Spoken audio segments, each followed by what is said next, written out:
The morning sun filtered through the kitchen curtains, casting a soft glow over the breakfast table where Tina sat with a look of intense concentration. She was carefully tilting a box of cereal, watching the colorful rings tumble into two separate ceramic bowls.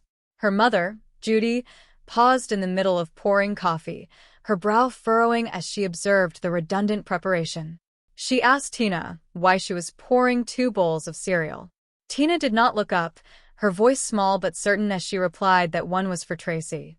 Lauren, leaning against the counter with a look of practiced annoyance, let out a sharp exhale. She asked who Tracy was, though her tone suggested she already expected a ridiculous answer. Before Tina could respond, Lauren answered her own question, declaring that it was a stupid imaginary friend the little loser had made up just so she would have someone to talk to. Tina froze, her hand hovering over the milk carton. She whispered that Tracy did not like that kind of talk at all, addressing Lauren with a chilling stillness. The air in the room seemed to cool for a brief second. Lauren shivered, muttering that the exchange was chilling. Judy, ever the voice of maternal reason, stepped in to de-escalate the tension. She told Lauren that what Tina was doing was perfectly normal for her age. She explained that the child was just trying to fill a void in her life. Judy even admitted that when she was little, she had an imaginary friend, too. Lauren was not moved by the sentiment. She shot back a sarcastic remark, asking if that was as opposed to all the real friends Judy had now. She sighed dramatically, stating that she honestly did not know why she came over there to take that kind of abuse. Seeing that her laundry was done, Lauren stood up. As she passed the table, she decided to make a small gesture. She told Tina that while she was up, since her little friend wanted some milk, she would help. Suddenly, the cap of the milk jug flew off, splashing across the table.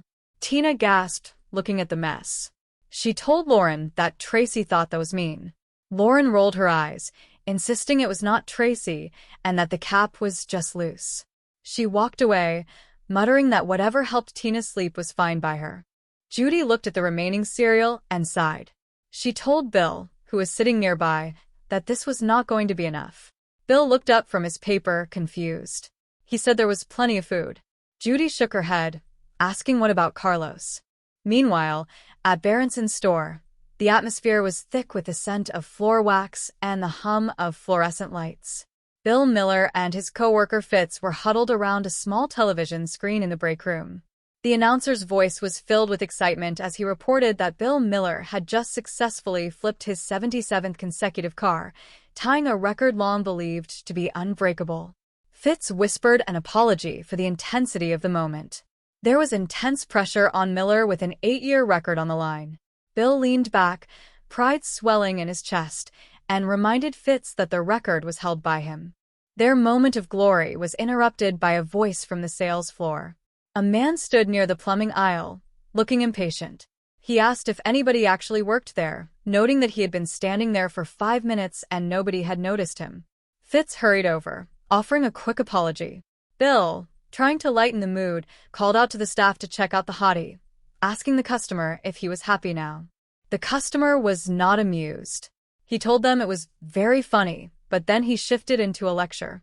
He informed them that he had learned at Harvard Business School that a customer who is approached within the first 30 seconds is 80% more likely to make a purchase. Fitz tried to deflect the tension by suggesting the college boy report them to the new department manager, who was supposed to be starting that very day. The man straightened his tie and smiled thinly. He told them the manager had just started.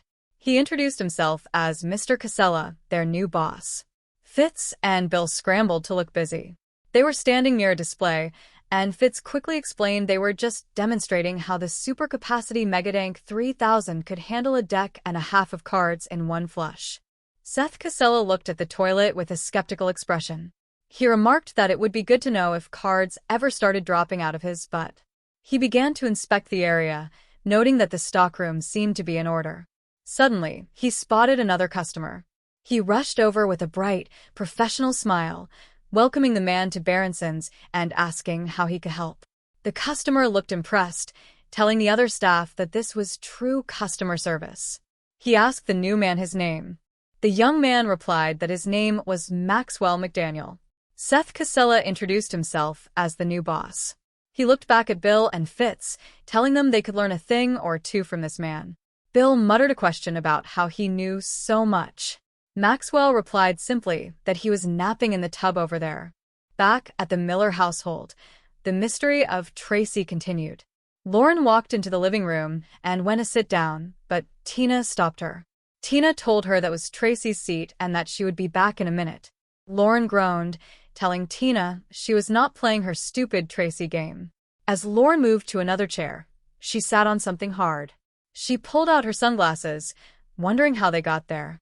Tina calmly explained that Tracy must have put them there to save her seat.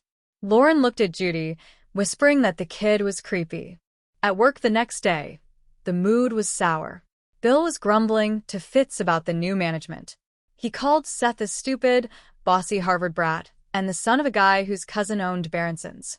Fitz asked if Bill had a problem. Bill complained that ever since that kid Seth took over, his whole day had been spent actually helping customers, doing inventory and stocking shelves. He added that he felt like he was coming down with something. Judy, who had dropped by with lunch, told him that was just his body rejecting actual work. Bill sighed, saying he hated taking orders from a spoiled college kid who had never sold a damn thing. Judy suggested a different approach. She reminded him that Seth was new in town and did not have many friends. She suggested inviting him over for poker night, so he might warm up to Bill. Bill was hesitant, arguing that when he was drinking beer and talking about how much he hated Seth, it might hurt the boy's feelings.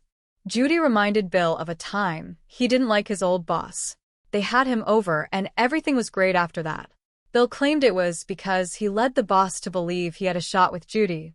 Judy corrected him, saying it was because she led the boss to believe he had a shot with her. Bill smiled, remembering he got a raise after that night. The poker night arrived. The men were gathered around the kitchen table. Bill laid down his cards, asking if anybody could beat 3 10s. Fitz sighed, showing a pair of 2s and then another pair of 2s. Bill cheered, celebrating his winning streak. Seth was there, looking slightly out of place but trying to fit in. He thanked them for the invitation, saying it was great to throw off the name tags and treat each other as friends. He looked at Fitz and called him the chubby guy who came in late yesterday.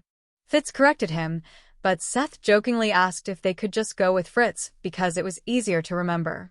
Fitz reluctantly agreed. Judy asked Seth how he was enjoying his job. Seth admitted it was okay for his first stop out of college, but it certainly was not the kind of place he wanted to see himself at 40. Bill joked that was why he avoided mirrors. Seth quickly added that the place was okay for guys like them. Bill paused, asking what that was supposed to mean. Seth insisted he was not trying to insult them. He just meant they liked simple things and were good, simple people. He claimed hanging out with them was more relaxing than hanging out with his college buddies because he did not have to think so much. Bill, with a hint of sarcasm, agreed that they did not cotton to thinking around there. He mentioned he had a little thought rattling around in his big, empty head, but Judy told him to just scream it into a pillow. The game continued. Bill announced he had 3 ladies and won again. He joked that the rich get richer. Just then, Brian walked in, apologizing for being late because he was at Model U and Seth sneered slightly, calling them a bunch of geeks. Brian mentioned he was representing Latvia, and Seth's eyes lit up. He revealed he had been Latvia too. Seth noticed the game Brian was carrying, the new version of Dragon Boss. Brian explained he was hopelessly stuck in the Forest of Fairies. Seth immediately offered to show him how to get the Druid sword. The two of them headed upstairs, leaving the poker game behind. Bill felt the shift in power. He had lost his money to a rich kid and his name to a nickname. Later that night, Judy went upstairs to find Seth and Brian still playing. She told them it was bedtime. Seth tried to protest, saying they were having fun, but Judy was firm. Bill stepped in, suggesting they let the boy finish. Seth used his position to manipulate the situation, mentioning that if he stayed late, he might not make it to work on time tomorrow, which meant he would not be there to see who else was late, like Bill. Bill immediately folded, telling Judy to let them finish. The perks of this new friendship began to show at work. Bill started coming in late and skipping inventory. Fitz was furious, accusing Bill of being a bastard for using his son to get ahead. Even Maxwell McDaniel tried to get in on the action by bringing a kid from a Big Brother program to work, claiming he was a surgeon and the boy was his brother. Seth saw through it immediately and sent them away. However, the situation at home was deteriorating. One night, Brian came home very late. Bill tried to sneak him in, but Judy caught them. Brian explained he and Seth went to a documentary at the IMAX. Judy was furious that Brian was out late on a school night. She grounded him and forbade him from seeing Seth again. Brian argued that Seth was a success and a good influence, but Judy was adamant. She told Bill he had to tell Seth to stay away. Bill was torn because he enjoyed the light work schedule, but Judy insisted he stand up to the little jerk. The next Saturday, Bill was forced to work a shift during porcelain days. Fitz told Judy that Seth had been riding Bill hard ever since she stopped Brian from hanging out with him. Judy, fueled by protective instinct, headed to the store. She found Bill working the toilet returns window. She told him she was going to give Seth a piece of her mind. Bill tried to stop her, saying he could handle it, but Judy marched into Seth's office. She called him a jacknut. She told him that Bill was a hard-working man who didn't deserve to be bullied by a scared little boy. She told him that even if people called him boss, they were all thinking he was a jacknut. Bill was worried he would be fired, but Brian arrived at the store. He told his father he had heard what Judy said. Brian admitted he didn't want to be like Seth if being smart meant being a jerk. He decided to drop Seth as a friend. To their surprise, Seth was shaken by Judy's confrontation. He allowed Bill to take the rest of the day off, provided he took Judy home with him, as he was now terrified of her. Back at home, the family settled back into their routine. Tina was in the kitchen again. Lauren walked in, asking if Tracy had any more mean things to say. Tina replied that Tracy was not her friend anymore. Lauren was relieved, but Tina quickly added that she had a new friend named Jeannie. Lauren asked if Jeannie was just as mean. Tina smiled a small, mischievous smile, leaving Lauren to wonder what kind of new imaginary trouble was about to begin in the Miller household.